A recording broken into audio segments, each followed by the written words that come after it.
the handheld console is the thing. We are still deep in that. Like literally, like it's the Steam Deck that is the big competitor in that market, and then ROG Ally, Xbox Ally as well. right? Xbox Ally is coming here, and so we're still in it, man. Like I think this is the right move for them. And the thing is just like I constantly hear, "Oh, get a Steam Deck, get a Steam Deck, get a Steam Deck," from all these people complaining about this. I'm like, you were big on Steam Deck for a good long time there. I love my Steam Deck. I still use it. It's just that, like, here's my thing: that is not a mass market device. It's just not. It's just fucking not. Okay? Like, I love my Steam Deck. I still use it. I still play it. I was playing that Power Rangers, I think, not Battle for the Grid, that one you got me for Christmas, Rita's Rewind on it recently. Yeah. It's yes, it's great. The problem with the Steam Deck is there's a bunch of techie bullshit you have to do to maximize how it works. When I buy a game on the Switch 2, I know it's just gonna work. It's gonna run fine. Like if I download the example I'm gonna use, because I have a recent story for this that I told you before the podcast. I download Burnout Paradise on my Switch /Switch 2. It's gonna work. It's gonna be Burnout Paradise. It's gonna be. It's gonna run fine, look fine. It's not gonna be the prettiest it'll ever be. I'll get to play the game and play it quickly. Here was my experience with fucking playing Burnout Paradise on my Steam Deck last night. Now, I have not touched my Steam Deck since the Switch 2 came out, because I've been so enamored with going through Breath of the Wild again and Mario Kart and Link's Awakening. You only have so many hands. You can't hold them both. Yeah. I wish I could. I wish I had 2 heads and 2 hands. You wish you were play Goro. 2 games at once. Yes. Yeah. Yes, exactly. Don't we all? So I was like, I'm gonna play some Burnout Paradise before I get into this Power Rangers thing. And I click on the game, and that's a game that's an EA game, so it requires a launcher. So the launcher boots, and then it crashes. It crashed back to the Steam OS. Not the Steam OS, but like the main Steam. Yeah. Okay, I hit play again. It loads into the game. It is not recognizing the controls. Okay, I exit out of the game and like go into the Steam OS controller setting at the game level and say, "Hey, please use the Steam thing." Mm-hmm. Love the game. Still have the same problem. Okay, go on Reddit or Google, which led me to Reddit.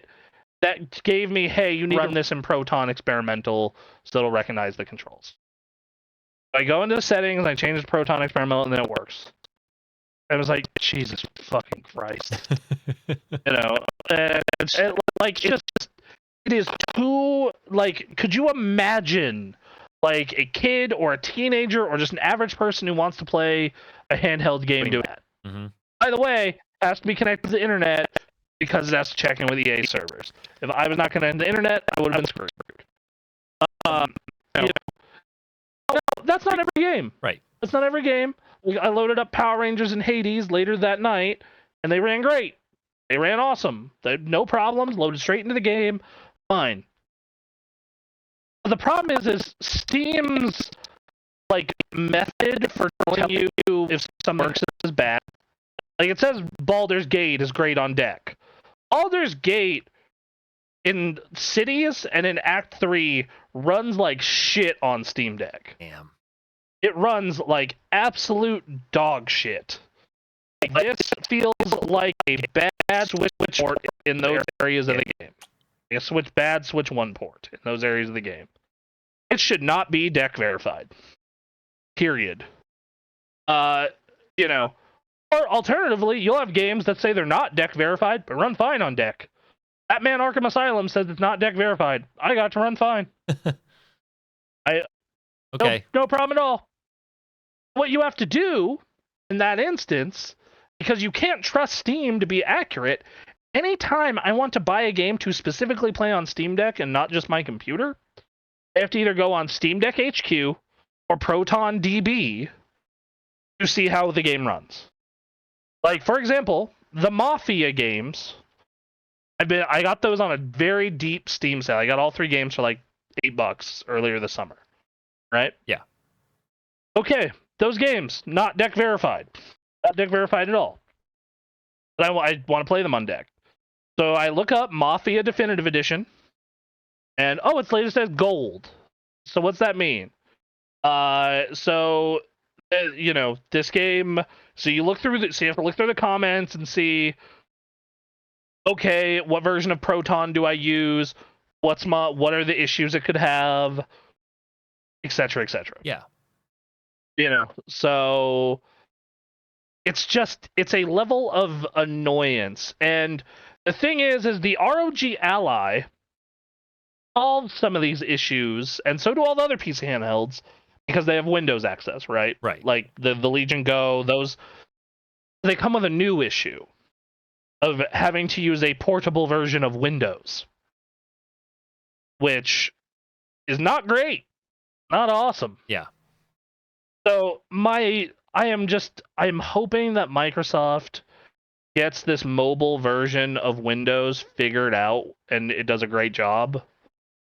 So that way I don't have to worry about this. Then I can just buy an Xbox Ally or an ROG Ally X or Ally 2. Not have to worry about this anymore, because like right now this is like legitimately the biggest problem with the PC handheld space, and why I think that none of them are. And then the fact that the price for them is crazy. Right. Like they're not mass market devices. Like the Steam Deck has a $400 model, but that thing also has an even worse screen and worse battery life than the Switch 2. And then you have the base ROG Ally, which the chip inside it is a potato. Like it's not good. It'll do like small indie titles, sure, that's fine.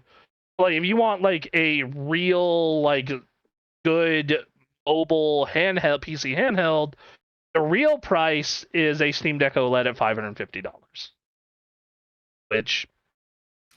and that's like the minimum. Right, that's the minimum price for something that's going to be finicky, and you're going to have to troubleshoot, and like, that sucks. Like, especially like, and the thing is like, if this was a home device, I wouldn't be as hard on this.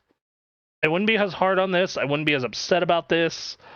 But the nature of a portable device is I just want to pick it up and go.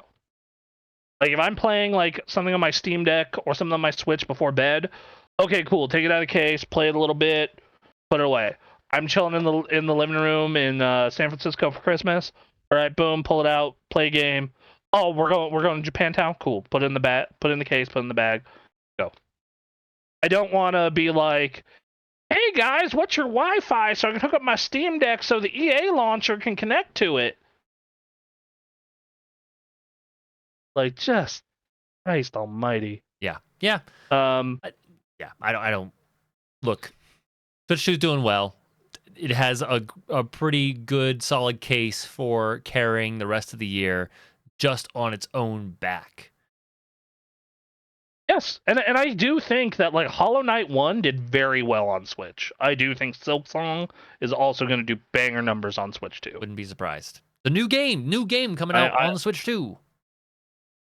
Yes, I think a lot of this, I just think a lot of people are mad about the price still of the system and the game. Games that are $80, which so far they have not said that any games besides Zeldas and Mario Kart are $80. And this is my conspiracy theory. I think that is just to literally push you to get the bundle or the online service. That's what I think that is there to do. Okay. Because Donkey Kong is their big game for the year. That's $70. Pokemon is $70. Metroid, we don't know yet. Probably 70? But like, well, the Switch 1 version is 60, so I imagine they'll continue the $10 trend. Right. So it's like and who knows? Like it may be variable, and variable pricing might be in fact true. And let's say next year we get like we're doing Smash Bros. Smash Bros. Ultimate 2. This is gonna be sick as hell. Yeah. And then yeah, sure, it'll be they'll put it out and they'll be like, yeah, this is gonna be $80. If Mario Kart, if this new Mario Kart is $80, Smash Bros. Definitely 80. I mean, that goes into my conspiracy theory, right? It was just like, maybe this is literally just to push you to the bundle. Like, that's, like I said, this is to push as many people as possible to the bundle. I mean, maybe, but also, even if that is the case, I still think that provides enough of an argument of like, hey, here's the game that everyone gets for their Nintendo console. Why wouldn't you put it at 80 anyway? That's fair. That's true. I definitely think the next Zelda will be 80. Tears of the Kingdom 2 Zelda, or whatever the hell they Mario, Mario Kart, Smash Bros. Animal Crossing. Animal Crossing is totally gonna be $80. They're gonna put so much work into this new Animal Crossing, I swear. I mean, that's a Splatoon team too. That's the funny part. Yeah. That's what that studio makes. I would love for them to be like, we took all that Animal Crossing money and look at Splatoon 4. Oh my god. Oh, I would love that so much. But I've been playing Splatoon 3 in almost all of my downtime right now. It's such a good game. It's interesting, you know. Splatoon's an interesting one of like they've obviously iterated, but it's been Splatoon from 1 to 3, and it's like hell yeah. I love that they're doing what they're doing. Cool. They've made some big improvements. My main complaint with Splatoon, especially Splatoon 2 and 3, is like it takes too long to get like your stuff to feel like you have a character with that not only looks cool but also has like a fully kitted out setup. Well, full kit. You got. I mean, that's part of the motivation to play beyond enjoying it is like here's something to work towards. You got a full kit. I understand wanting to look cool and get a weapon that you like, but full kit like. But man, I'm like 10 hours into that game, and I don't even have. I have one piece of clothing that has all the perk thing circles. You're here for the long haul, my friend. This is What I want is clothes that I like the look of, and a weapon that I enjoy well enough. Even if they're not full stats, like I want to at least hit that quickly, and then make the fight to get higher gear. You know what? Fair. I actually used one of those gold tickets you get to get like the gun I really wanted. That's like the nicer version of the base version. Yeah. And like I've just been messing people up with this thing. Yeah. Just going around, just like, especially because I'm starting to master the movement of like, oh, dude, if I just pop paint, pop down paint, pop down paint, pop down paint, and like I'm just flanking people, going around them, messing with their head. It's so good. It's good. There's a number of ways to play it too. Like you can hang back and just concentrate on just covering the ground in paint. You can be working on taking out guys. You can put take on different roles that the game doesn't necessarily like give you like you do this or this. Like you become it yourself, and if you have a team that can coordinate, it's fantastic.